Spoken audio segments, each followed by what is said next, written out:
Elijah Cummings. He is the ranking member on the Oversight Committee that heard testimony last week about the Secret Service and the problems it's having. Congressman, thank you so much. It's good to be with you, Bob. Is this as bad as it looks from the outside, or is it not quite that bad? I think it's very bad. And I think there's a culture that has developed, a culture of complacency. We see it with these security breaches. Morale is down. And we've had a series of events, Bob, that should alarm all Americans.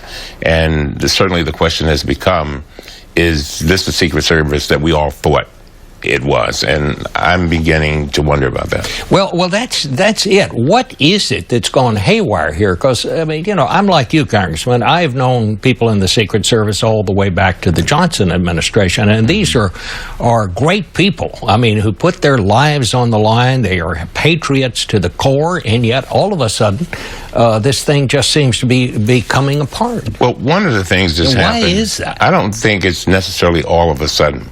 By the way, I think that based upon some information that we've gotten from whistleblowers, this goes back a ways, and the information has not come out.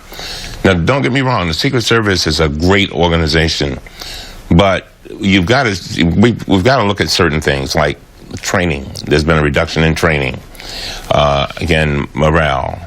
This whole idea of reduction with regard to high turnover, things of that nature.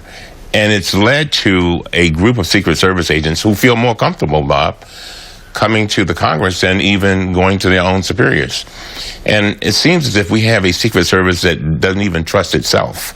And that leads to a lot of problems. And so Ms. Pearson, the former director, she was in a kind of tough situation. She came before the Congress. She was not completely candid with us.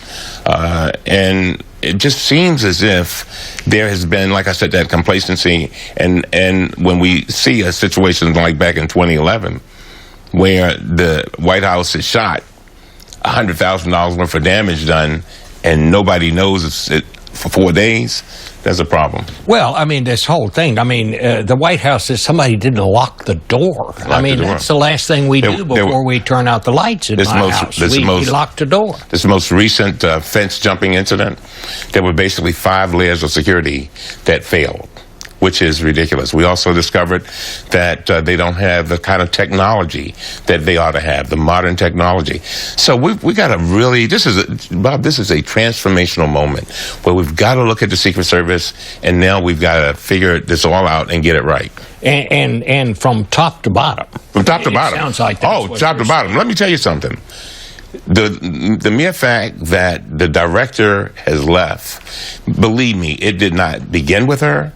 And it's not going to end with her leaving. There's still people that probably need to go. And I think that there were some problems. You had agents that were basically afraid that the information that they wanted to impart to the top person would never get there. They were fearful that that they would be retaliation, all kinds of things. And I never thought that the Secret Service would have those kind of issues. There are these reports, and I know you're aware of them, in the black community, that a lot of African Americans are worried that the president is not being protected because he's an African American, and that this wouldn't be the case if he were white. 85% of all the African Americans that come to me mention what you just said. Really? Yes, and I don't agree with it, and let me tell you why. Again, we have information that this goes all the way back to the Bush administration. A lot of the problems that we're talking about now, it's just that they're coming to light. So a lot of these things existed before President Obama.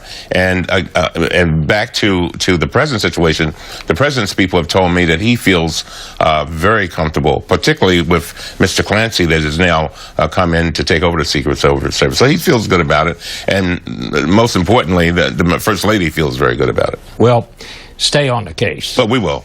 And come back and tell us when it gets better. Certainly will. Thank you.